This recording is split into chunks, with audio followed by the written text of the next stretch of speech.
Hey all, I thought I'd share some of my Panasonic S5 in-camera time-lapse renders. I've also then pulled the files off and rendered them in LR Timelapse.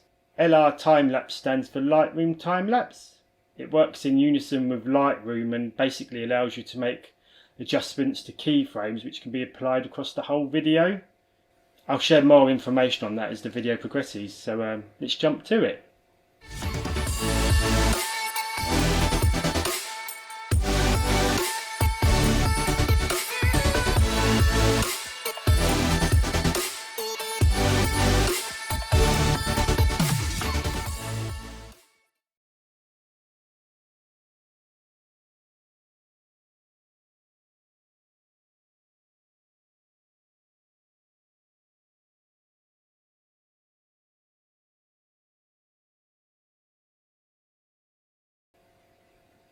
As you can see in the second sample, some dehaze and clarity along with some saturation has been applied to the video.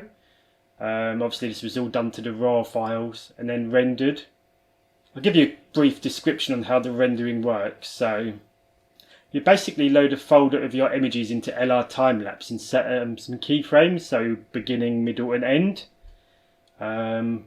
This will then save it to the metadata, which you would then import into Lightroom. Once the metadata has been imported into Lightroom, you would load the keyframed file, so the first frame. You would apply your adjustments like your clarity, dehaze, some saturation, boost the shadows, exposure, that kind of thing. You would then copy them settings to the middle frame.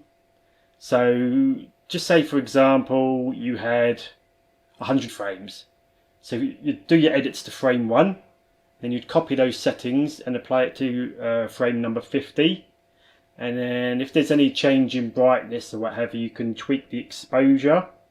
And then you would then copy that to the final frame, which would be frame 100.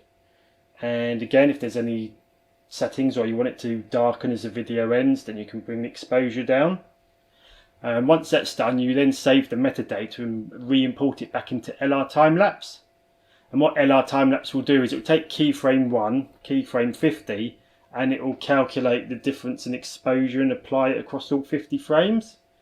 And then the same from 50 to 100. And then once that's done, you would read the metadata back into Lightroom and then export the frames as JPEGs to make a video. I won't go into too much detail now because it really needs a tutorial. Speaking of tutorials, if you'd like me to make a walkthrough on how to do this, drop a comment. I'm happy to start at the camera, so all the settings that I used on the night out, then I can do like a desktop environment, so I can show you exactly how it works. Click here, import here, this button, that button. I'm sure I've seen a tutorial before. Anyhow, enough of that. Let's jump on to some more samples.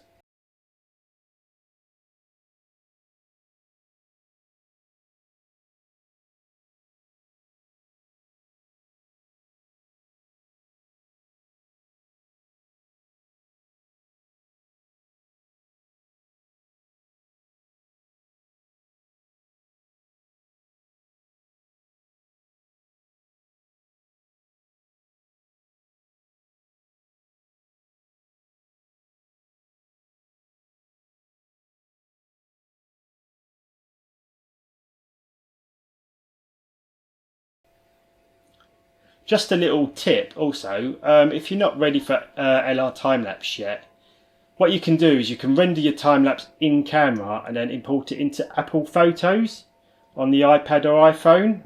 It actually has some pretty decent video editing features where you can adjust the exposure, shadows, white balance, saturation, some structure which works like clarity.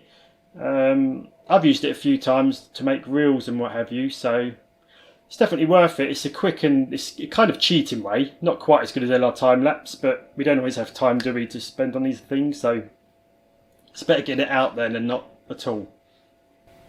I'll end this video with a couple of time-lapse features which you can see here and here, or roughly here when I add them in post.